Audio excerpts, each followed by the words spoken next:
गरीब की शादी। शशि की सौतेली माँ ने उसकी शादी की तो बड़े घर में, लेकिन पति कोई काम न करता। आप ससुर जी के साथ काम पर क्यों नहीं जाते? हाँ जाऊंगा, लेकिन कल से।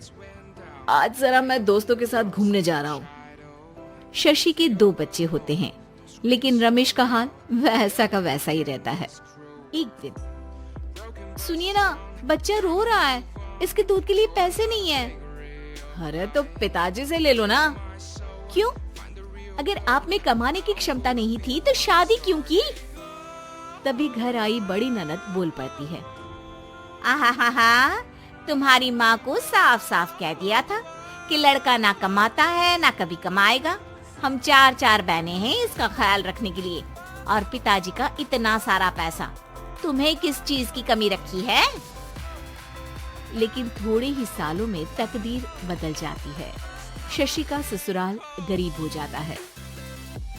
सब बिकने के बाद शशि अपने पति, बच्चे और सास के साथ किराए के मकान में आ जाती है। मैं कोई नौकरी करना चाहती हूँ दीदी। अरे इतने बड़े घर की बहू थी शशि, तुम नौकरी करोगी? नहीं नहीं नहीं नहीं। नहीं करूंगी तो घर कैसे चलेगा? बच्चों को भी तो पालना है ना।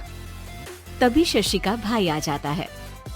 शशि, ये ले राशन का सामान, किसी भी तरह की कोई भी जरूरत हो तो बताना। भाई, अब मैं नौकरी करूंगी। देख बहन, वैसे तो मैं तेरे साथ हूँ, लेकिन हाँ, मैं ये भी चाहता हूँ कि तू अपने पैरों पर खड़ी हो जा। शशि को एक प्ले स्कूल में छोटे बच्चों को संभालने की नौकरी मिल जाती है। एक दिन, शशि, मेरे स्कूल को अब तुम संभाल लो, मैं कुछ दिनों के लिए अपने बेटे के पास जा रही हूँ। लेकिन प्ले स्कूल अकेले मैंने कभी नहीं संभाला है। अब ये सब मैं नहीं जानती, इतने महीनों में तूने जो देखा बस पूरे आत्मविश्वास के साथ उसे करना। शशि नीलम के जाने के बाद पूरे 1 महीने उसका स्कूल अकेले संभालती है, और फिर एक दिन आता है जब वो अपना खुद का स्कूल भी खोल लेती है। वाह शशि, तुमने आज मेरा सर गर्व से ऊंचा कर दिया। तुम्हारा यही आत्मविश्वास तुम्हें बहुत आगे ले जाएगा। नीलम, बहुत आगे जाने की चाह नहीं है, बस ये छोटा सा स्कूल मेरे बच्चों की अच्छी शिक्षा में मेरी मदद करे, यही मैं चाहती हूँ। शशि थोड़े थोड़े पैसों से ही अपना परिवार पाल रही थी।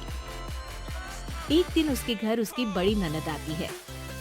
अरे भाभी, घर में कूलर तो लगा लेती, मेरी माँ को कैसे पंखे में लिटा रखा है? अरे तो शशि कौन सा एसी लगा कर सो रही है, वो भी तो यहीं रहती है ना मेरे पास। ज्यादा यहाँ आकर मेरी बहू को परेशान न किया करो। हाँ, मुझे भी शौक नहीं है इस छोटे से घर में आने का।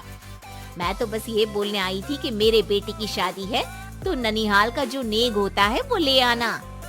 हाँ, जितना बनेगा कर देंगे, और ना हुआ ना तो वो भी नहीं करेंगे। तभी शशि बोल पड़ती है, अरे नहीं माँ जी, रीटा घर की बेटी है, उसके ससुराल वाले उससे शादी पर पूछेंगे कि मायके से क्या मिला।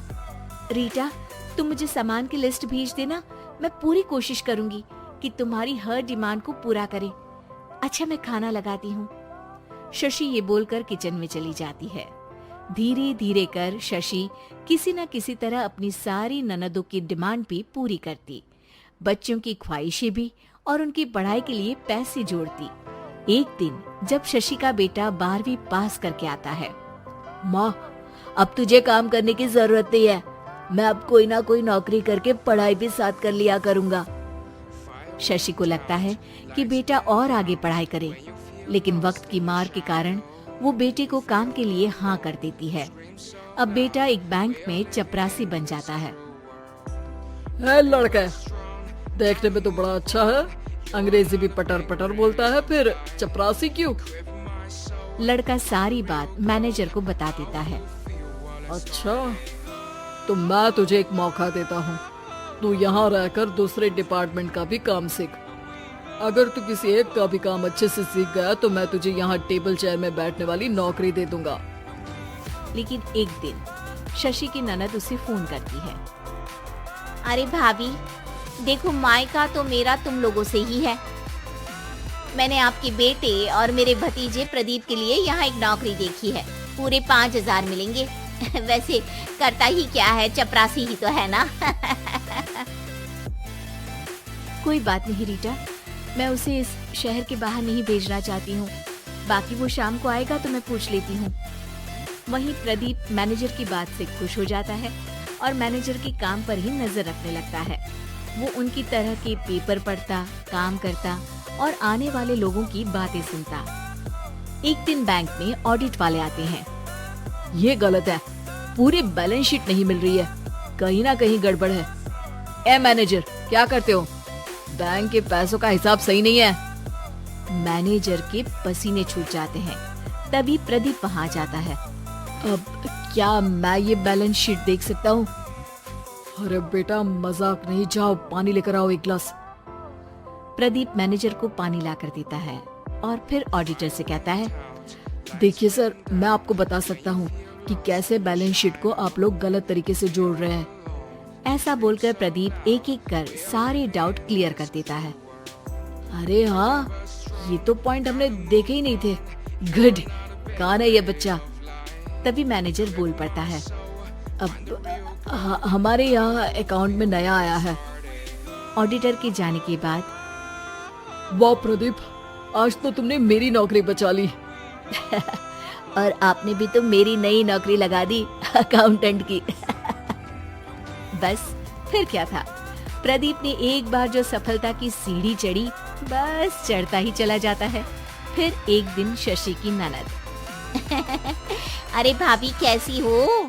घर को तो बड़ा ही सुंदर चमका रखा है। अरे बेटी, कैसे आना हुआ?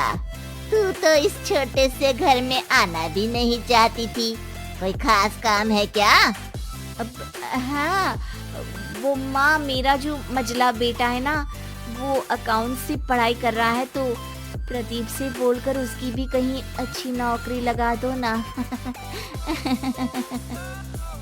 सास और शशि समझ जाते हैं कि कैसे पैसे आते ही लोगों के बात करने के तरीके से लेकर रिश्ते निभाने तक में बदलाव आ जाता है।